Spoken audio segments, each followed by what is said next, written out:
Bom dia, meus amados irmãos. A graça e a paz do nosso Senhor e Salvador Jesus Cristo esteja todos nós. Mais uma vez, estou aqui através dessa ferramenta, que é o que nós dispomos agora, nesse momento de quarentena, nós está trazendo uma meditação a respeito da palavra de Deus. Primeiro, louvar a Deus, pela vida dos irmãos. Louvar a Deus também por dispor dessa ferramenta que tem sido tão eficaz, tão útil para a nossa edificação. Pois bem, eu queria ler com os irmãos um texto da Escritura Sagrada que está lá na primeira carta escrita aos Coríntios, capítulo 15. Vou fazer a leitura apenas de 3 versículos, aliás. 1 Coríntios, capítulo 15, do versículo 21 ao 23. 1 Coríntios, capítulo 15, do versículo 21 até o 23. Diz assim a palavra de Deus. Caso você queira acompanhar as Escrituras, você poderá abrir aí a sua palavra. Caso não, são apenas 3 versículos. Dá para entender, dá para decorar rapidinho. E também é um texto muito conhecido. Diz assim a palavra de Deus. Visto que a morte veio por um homem, também por um homem veio a ressurreição dos mortos. Porque, assim como em Adão todos morrem, assim também todos serão vivificados em Cristo. Cada um, porém, por sua própria ordem. Cristo as primícias, depois os que são de Cristo na sua vinda. Vamos orar. Senhor nosso Deus e Pai, nós queremos te render graças a Deus, porque de muitas coisas que nós temos sido privados nesses últimos dias, o Senhor não nos tem nos privado da Tua palavra. Pelo contrário, nós até dispomos de mais tempos para estarmos meditando, ouvindo a Tua palavra, e nisso nós te louvamos, ó Pai. Sabemos que esse mundo, às vezes até quando está em momentos que nós entendemos como sendo bons momentos, nós sabemos que por trás de toda essa capa é o mundo que vem se desgastando, o pecado vem corroendo ele. Essas manifestações mais críticas, como o momento de pandemia que nós estamos vivendo, só traz à luz aquilo que de fato é esse mundo.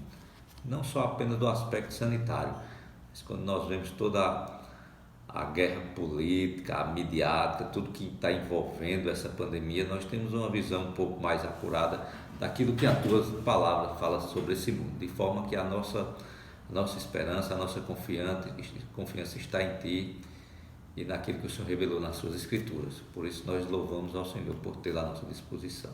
É em nome de Jesus que nós assim te oramos. Amém. Irmãos, é um tema, eu gostaria de tratar com os irmãos a respeito de um tema que talvez até não seja nem tão bem visto por esse momento tão difícil, onde tantas pessoas estão perdendo a vida. Porém, se nós falar sobre morte, se nós trabalharmos ele no sentido correto, creio eu que pode ter uma palavra de esperança, de consolo e conforto, não só nesse momento tão difícil, mas em todos os momentos da nossa vida, mas principalmente, evidentemente, naqueles momentos mais cruciais da nossa vida, que exige de nós mais dependência de Deus. Porém, a morte num sentido diferente. Eu queria abordar com os irmãos esta manhã como nós poderemos vencer a morte. Esse é um tema bastante difícil de ser abordado, mais uma vez, principalmente num momento como esse. E antes de a gente passar para esse tema, eu gostaria de citar aqui duas fontes de inspiração e me levou a trazer essa palavra para os irmãos essa manhã. O primeiro deles, eu louvo até a Deus pela vida do presbítero, do pastor Rodrigo, que ele pregou domingo passado em cima desse tema.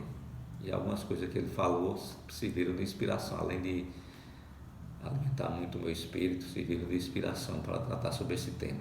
Parte da pregação, em parte, ele trata sobre esse tema.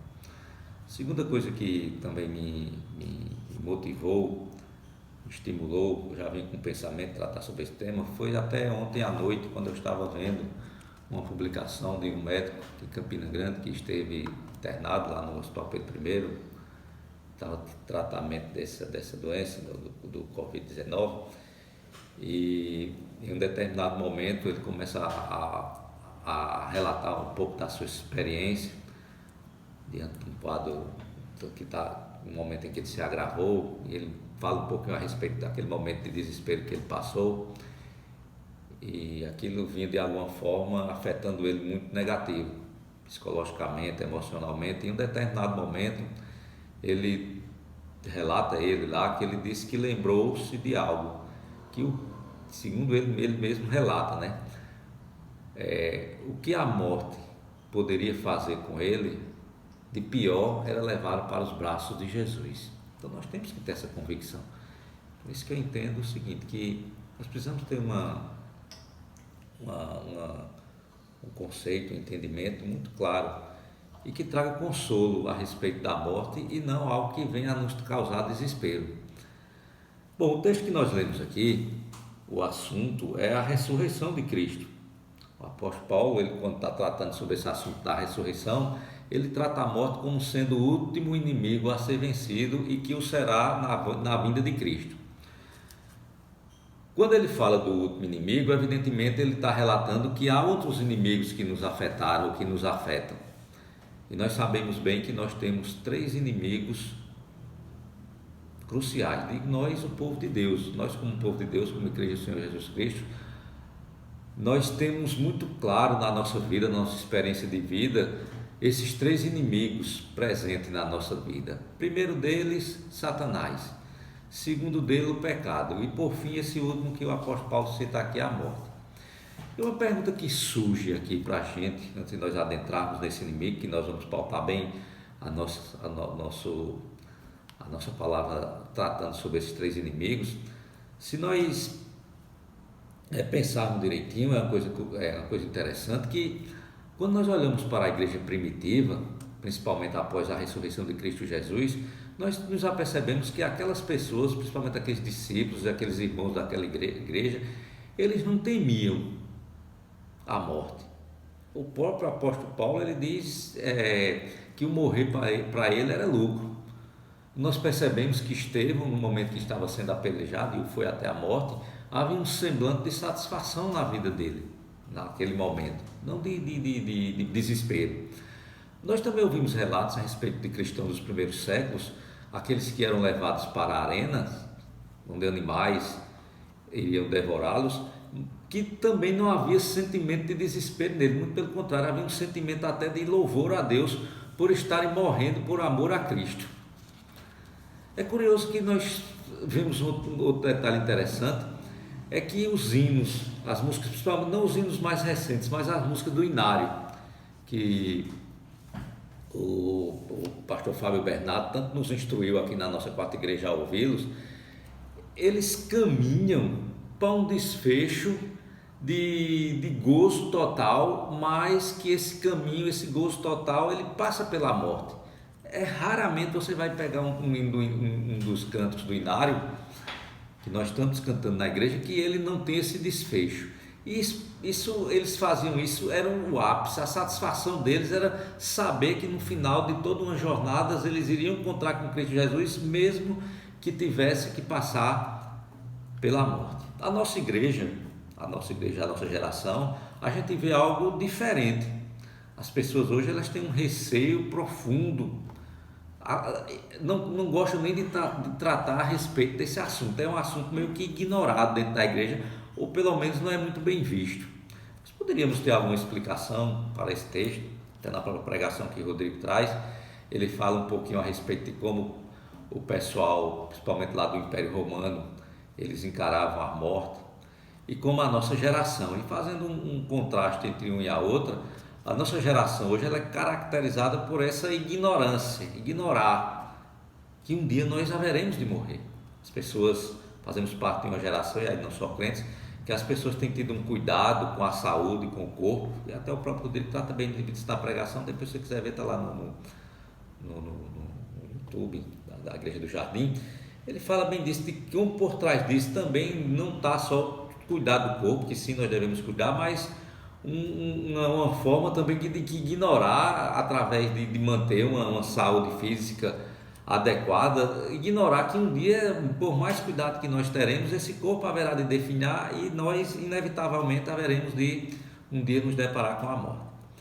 Então, feitas essas primeiras considerações, eu gostaria de passar que entendo eu que a gente só vai ter um conforto e um consolo e uma segurança quando tratarmos desse assunto a partir do momento que nós investigarmos esses três inimigos de forma detalhada. Até o próprio Rodrigo também lá na pregação que ele faz, um dos pais da igreja, se não me engano ele citou lá o Crisóstomo, quando ele pega esse texto aqui, ele nos conduz também a esse momento do Gênesis, Satanás, pecado e a morte.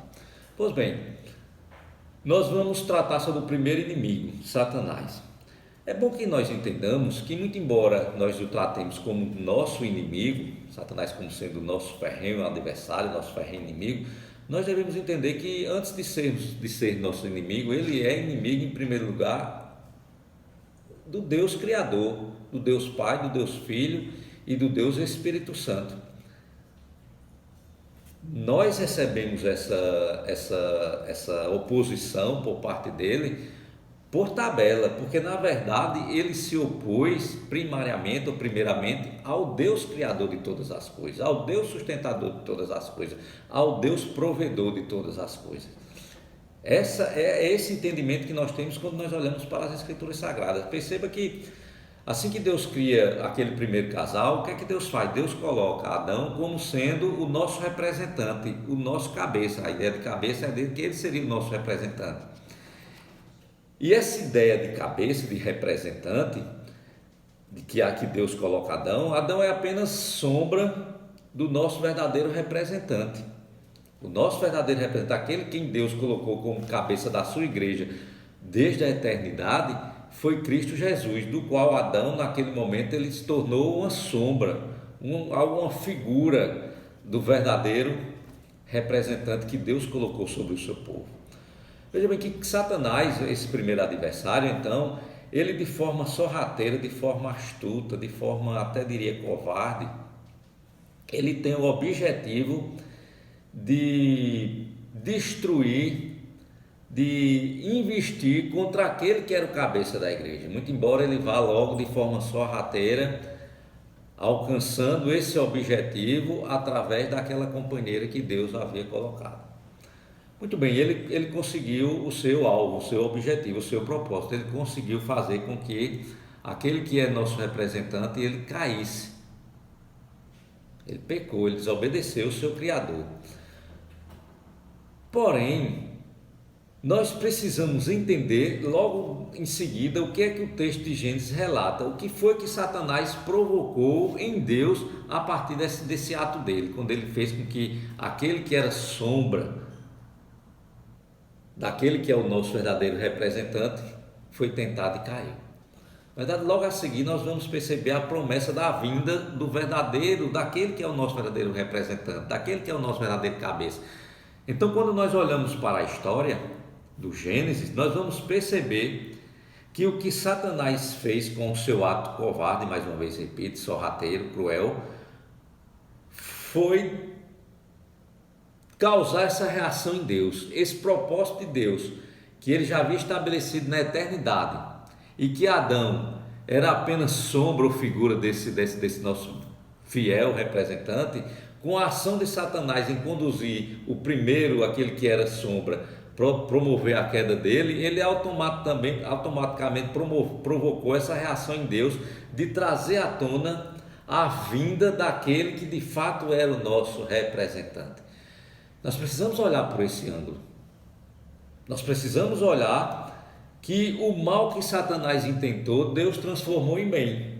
Porque se por um lado Adão, que era sombra, figura do verdadeiro representante, caiu, tornou-se inoperante, ineficaz como nosso representante e nos levou a uma situação de desespero, por outro lado, ele provocou a vinda do nosso verdadeiro representante, Cristo Jesus, que de fato, como foi prometido logo ali no relato da queda,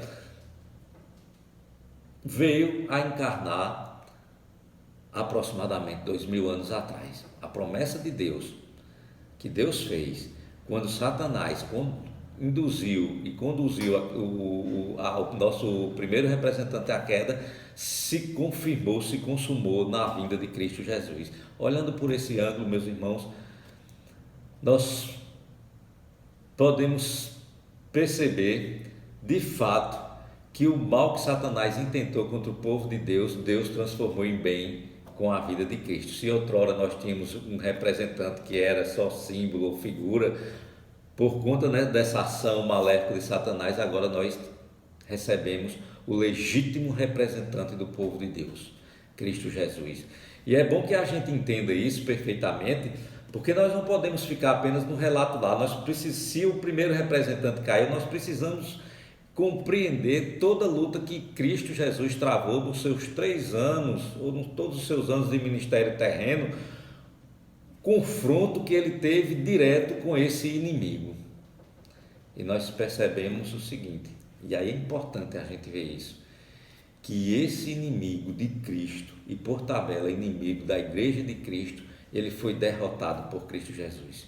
Todos os embates, desde lá no momento em que Cristo Jesus foi levado para o deserto, como por todos os demais relatos, quando ele usava legiões de demônios, quando ele usou até homens movidos pelo espírito do anticristo para combater Cristo Jesus, em todos os momentos relatados nos evangelhos ele foi derrotado, de forma tal que a tese de Satanás, com a qual ele conseguiu levar à queda e à destruição aquele nosso primeiro representante, que era só sombra do segundo, não surtiu efeito no nosso legítimo representante, e ali ele foi derrotado.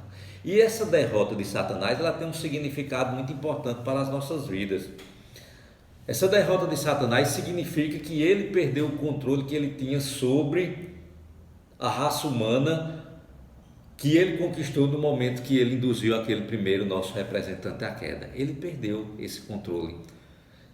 O texto lá de Efésios trata bem disso, quando Paulo se dirige à igreja de Efésios, aos santos de Efésios, e ele mostra que aqueles santos outrora, eles eram dominados pelo príncipe da potestade do ar. O espírito do anticristo atuava nas nossas mentes e na mente daqueles irmãos. Atuava, isso era coisa do passado, porque a partir do momento que Cristo venceu, derrotou esse inimigo, e como representante do povo de Deus, Cristo outorgou por meio do seu Espírito Santo a sua mente ao seu sedento, ao seu povo, de forma tal que o próprio apóstolo Paulo fala, também a igreja de Corinto, que nós temos a mente de Cristo. O que significa? Isso significa que nós não somos mais dominados por Satanás. Os seus propósitos, os seus objetivos, tudo aquilo que ele planejou, ao ser derrotado por Cristo, automaticamente nós também o recebemos por tabela, porque ele é o nosso representante.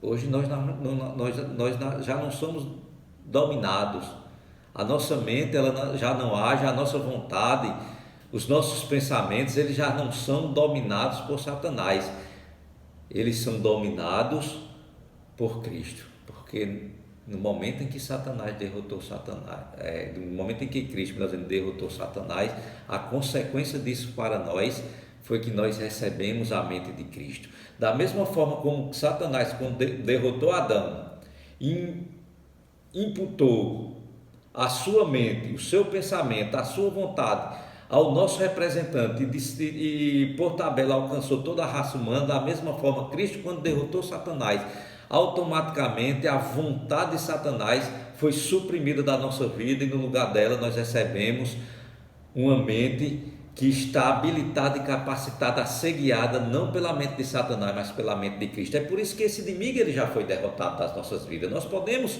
celebrar, nós podemos louvar a nosso Deus, nós podemos nos alegrar, porque esse primeiro inimigo ele já não tem domínio sobre a nossa vida.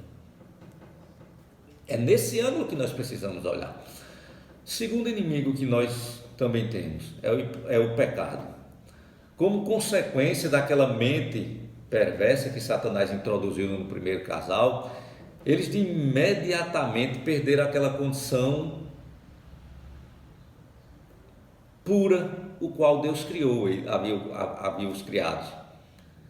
E adquiriram agora uma personalidade, uma natureza contrária àquela que Deus os havia criado. De forma que esse inimigo que veio em consequência da desobediência foi um inimigo terrível. Foi um inimigo que durante muitos anos dominou os nossos atos, dominou os nossos desejos, mas não dominou de uma forma assim suave, de uma forma temperada, de uma forma... Ele dominou assim completamente. A palavra que as Escrituras falam para falar a respeito da ação desse inimigo sobre as nossas vidas é que ele fez isso de forma total, totalitária, de forma a nos escravizar. Influenciados, dominados e escravizados por esse inimigo, toda a nossa vontade, todo o nosso desejo, toda a nossa inclinação, ela estava dominada por esse inimigo. Nada do que nós passamos a fazer não sofria a influência desse inimigo terrível. Por isso que era uma escravidão, porque a nossa vontade ficou submetida a ele. Era um domínio totalitário, cruel das nossas ações. Queria até abrir um parênteses aqui, né? Por isso assim que a gente tem que até cuidado. E esse momento é um momento muito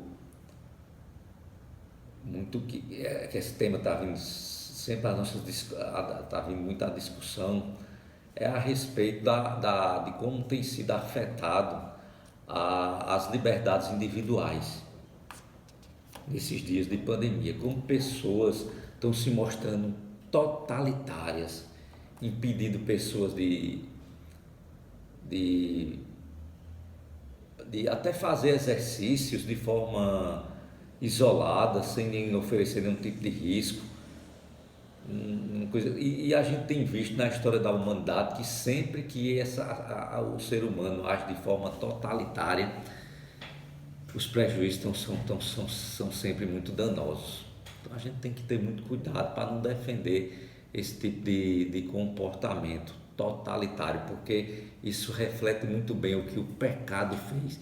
Ele não nos permite que seja emitida uma outra opinião, ele não nos permite que nós ponderemos a respeito dos nossos atos, ele não nos permite que haja um contraponto, ele nos escraviza a tal ponto de tudo que nós fazemos, é ele quem controla, é ele quem determina, não abrindo mão para nenhum tipo de contraponto. Por isso que eu tenho muita preocupação com essa manifestação de poder que se usa da opressão e da imposição e daquele negócio bem ditador, porque é isso que o pecado faz em nossas vidas. Foi isso que ele fez conosco, mas nós precisamos lembrar que esse inimigo ele também foi vencido, e ele foi vencido, ele venceu sim o nosso primeiro representante, mas mais uma vez é bom que saibamos, aquele que ela sombra, porque o verdadeiro ele não venceu, ele foi vencido lá na cruz, porque o pecado, com toda a sua crueldade, com todo o seu poder de escravizar, cruel, ele se voltou contra o nosso Cristo lá na cruz, mas ele não foi poderoso para remover do nosso Cristo o desejo de fazer a vontade do Pai, e ele foi até o fim e cumpriu todo o desígnio do Pai. E isso tem consequências para as nossas vidas. A partir do momento que o nosso representante venceu o pecado lá naquela cruz, isso teve consequências também para a nossa vida, para o seu povo. Hoje, por causa do Cristo que venceu, por causa do nosso cabeça, por causa do nosso representante que venceu o pecado, este mesmo inimigo, esse segundo inimigo, ele não tem mais vez sobre a nossa vida. Hoje nós podemos até em momentos específicos da nossa vida cair e pecar contra o nosso Deus, e assim o fazemos por causa da nossa natureza, porém ele não tem mais domínio. Nós temos a mente de Cristo e o Espírito Santo de Deus que habita em nosso coração, e que está nos convencendo, nos constrangendo, agindo no nosso coração diariamente, a ponto de nos mostrar como o pecado é danoso para as nossas vidas, de forma tal que ele pode até ainda continuar a nos afligir, assim como o primeiro inimigo tem tentado. Porém, ele não tem domínio, ele não tem controle sobre as nossas vidas, porque há um que é maior do que ele, que habita em nós e que esse sim tem todo o controle sobre o nosso espírito, sobre a nossa alma e atua no nosso coração, impedindo a ação escravizadora do pecado. Esse inimigo foi totalmente vencido. Cristo Jesus venceu ele. E por causa de Cristo, ele já não nos domina mais, melhor dizendo, de forma tal que nós hoje não tememos Satanás e nós não tememos mais o pecado. Isso é fato já hoje na nossa vida, apesar de que sabemos que não ignoramos. O tolo ignora, o ímpio ignora que há Satanás, que existe esse inimigo e que existe o pecado também. Nós nos ignoramos, porém nós temos consciência que por causa da vitória que Cristo conquistou, tanto na sua vinda como naquela cruz, esses inimigos já foram vencidos, já é fato na nossa vida. Preste atenção. Primeiro inimigo, Satanás, o que foi que ele provocou? A vinda do nosso Cristo. Segundo inimigo, o pecado, o que foi que provocou na nossa vida? Aquilo que Paulo diz, onde abundou o pecado, superabundou a graça. Por causa do pecado que um dia nos dominou e nos escravizou, por meio da morte de Cristo, nós conhecemos essa graça maravilhosa de um Cristo que se fez homem e que assumiu a nossa condição e por graça nos concedeu o perdão e uma mente capaz de saber que existem esses dois inimigos, mas uma mente que nos habilita e nos capacita a não ser dominado mais por nenhum dos dois. No final de contas, esses inimigos intentaram mal, mas Deus transformou em bem, porque por meio deles Deus nos trouxe Cristo e a graça de Deus revelada em Cristo Jesus. Porém, meus queridos, nós chegamos a esse terceiro inimigo aqui, que Paulo relata aqui no texto que ele escreve à igreja de Corinto. Qual é o diferencial desse inimigo? A meu ver, o diferencial desse inimigo, porque à medida que nós já experimentamos na nossa vida que esse inimigo, esses dois primeiros inimigos, eles já não têm vez sobre nós, eles já não têm domínio sobre nós, ao contrário desse outro terceiro inimigo, é algo que nós iremos experimentar no futuro, como Paulo diz aqui mesmo, no versículo 23. Cada um, porém, por sua própria ordem. Cristo a primícia, depois os que são de Cristo na sua vinda. Ou seja, a morte, ela é algo, esse é inimigo que, muito embora nós sintamos os efeitos dele, a sua ação definitiva nós só iremos sentir no dia que Cristo voltar. Como então não temer esse inimigo? É quando nós olhamos, por isso que é bom nós entendermos como foi que esses dois primeiros inimigos atuaram na nossa vida. Perceba bem, justamente no momento que eles mais agiram na nossa vida, foi que Deus mais nos beneficiou, mais benefício nós recebemos da parte de Deus.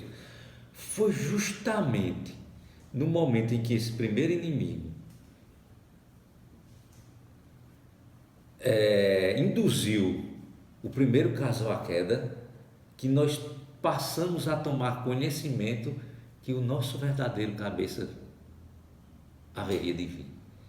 Ou seja, a vinda de Cristo, a encarnação de Cristo, o Deus conosco, o Emanuel, que é o Deus que encarnou e habitou em nosso meio, ele foi provocado pelaquela ação do passado de Satanás, que ao induzir o homem ao pecado. Segundo inimigo, que foi o pecado. Foi por causa dele que nós conhecemos a graça revelada em Cristo Jesus. Se não tão assim dizer por causa dele, mas ele foi fundamental nesse processo.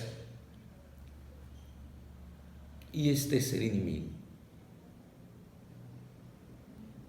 Percebe como era que os crentes, os irmãos do passado observavam esse inimigo? Era sustentado pela forma como Deus tratou esses dois primeiros e como isso trouxe consequência para nós. Vai ser na ação desse terceiro inimigo que nós receberemos algo que nós não temos nem parâmetro aqui nessa vida que possa comparar o que nós recebemos. Vai ser a partir da ação desse terceiro inimigo, da morte na nossa vida, que nós acordaremos nos braços de Cristo. É curioso que Rodrigo até postou agora no Twitter, há bem poucos dias, uma frase de Simonton, quando ele veio lá dos Estados Unidos, aqui para o Brasil. Eu não sei se foi bem quando ele veio, mas nós conhecemos um pouco da história dele, desse missionário, que é o fundador da IPB aqui no Brasil. E esse missionário, nós sabemos que ele saiu dos Estados Unidos, veio aqui para o Brasil, sabia que corria risco de morte, saúde, como de fato veio a falecer alguém por volta dos 40 anos de idade, e ele proferiu essa frase. Ele disse que se ele acordasse no outro dia, ele tinha uma convicção que Deus estaria com ele. Por quê? Porque ele tinha a visão do Deus que encarnou, do Deus Emanuel, do Deus conosco. Porém, ele disse que se não acordasse, ele estaria no braço de Cristo. E à medida que ele fala, é como se ele disse, que como se fosse algo infinitamente superior. Então veja bem, ele encarava a morte como sendo um passo, não para algo ruim, mas para algo bom na vida dele. E ele fazia isso, evidentemente, por como ele encarava a vitória que Cristo conquistou. Cristo já venceu a morte. Agora, na nossa vida prática, ainda nós não vencemos, haveremos de vencê-la, ou melhor dizendo, essa vitória que Cristo conquistou haverá de concretizar na nossa vida justamente quando esse inimigo se mostrar cruel e implacável para cada um de nós, assim como foi com o primeiro inimigo, assim como foi com o segundo. À medida que eles se mostraram mais cruéis e implacáveis para com Cristo e consequentemente para com o seu povo, foi aí que nós recebemos maiores benefícios da parte de Deus, e não será diferente com esse terceiro inimigo. Agora, olhando para esse texto, olhando assim, como deve ser o nosso comportamento, o que é que vai nos habilitar, que creio eu habilitou os irmãos do passado a encarar a morte dessa forma, como sendo o último suspiro, ou o suspiro do nosso último inimigo, que nos levará aos braços de Cristo, e aí uma vida eterna, sem nenhum resquício da ação desses inimigos. Nós precisamos entender essa estrutura que eu apresentei aqui para vocês. Primeiro, que nós recebemos a mente de Cristo. E essa mente de Cristo que nós recebemos, ela é algo que ela deve influenciar as nossas ações e as nossas emoções. A nossa vontade, ela já não está mais dominada por Satanás, ela é dominada pelaquele que nos concedeu a sua mente. O que significa que nós temos a mente de Cristo? Significa hoje que nós entendemos a história, que nós entendemos a nossa vida, que nós entendemos a ação desses inimigos, não pela ótica deles, não pela ótica desse mundo, não pelas filosofias desse mundo, mas nós entendemos pela ótica de Deus revelada em Cristo Jesus. Nós entendemos que Satanás, ele não passou de um instrumento para que Deus enviasse aquele que nos concedeu a sua mente. Nós entendemos o pecado não como mais aquele que nos escraviza, mas aquele que por meio do qual Deus nos concedeu a sua graça. Que graça é essa? É a graça que nos permite, é uma graça que atua mediante as circunstâncias da nossa vida, mediante as experiências de vida que nós vivemos. que nos mostra que nela nós podemos encontrar segurança, nela nós podemos confiar, ela é totalmente estável e confiável, em detrimento desse mundo que é totalmente instável e não confiável. A graça de Deus, essa graça que se revelou na cruz, que venceu o pecado, ela é confiável. Nós podemos confiar nessa graça. Podemos que ela não vai nos desamparar, que ela não nos desampara, porque ela nunca desamparou o seu povo. Foi nos momentos mais difíceis que o povo de Deus passou, que essa graça se revelou na vida do seu povo, se manifestou. Então, meus queridos, esse é o caminho que nós devemos traçar. Recebemos a mente de Cristo. É um guia, e recebemos a graça de Deus revelada na morte de Cristo Jesus, e o Espírito de Deus atua transformando isso em experiências de vida, mesmo em meio às adversidades, mesmo em meio à luta, mesmo em meio às ameaças desse terrível inimigo que é a morte. Sabe qual é a conclusão disso tudo, meus queridos irmãos? É que à medida que nós somos guiados pela mente de Cristo, à medida que a igreja do Senhor Jesus, ela é alcançada nas suas mais diversas esferas, e principalmente nos momentos de luta, pela graça de Deus, transformando aquelas experiências difíceis em crescimento espiritual, em vida de louvor e devoção e adoração a Deus, esse corpo, ele vai se tornando algo sem sentido. Esse corpo, ainda fadado ao pecado, ele vai morrendo gradativamente, porque a mente de Cristo, a graça revelada em Cristo, a ação do Espírito Santo de Deus na nossa vida vai nos vivificando. É o que diz lá no versículo 22, porque assim como em Adão todos morrem, assim também todos serão vivificados em Cristo.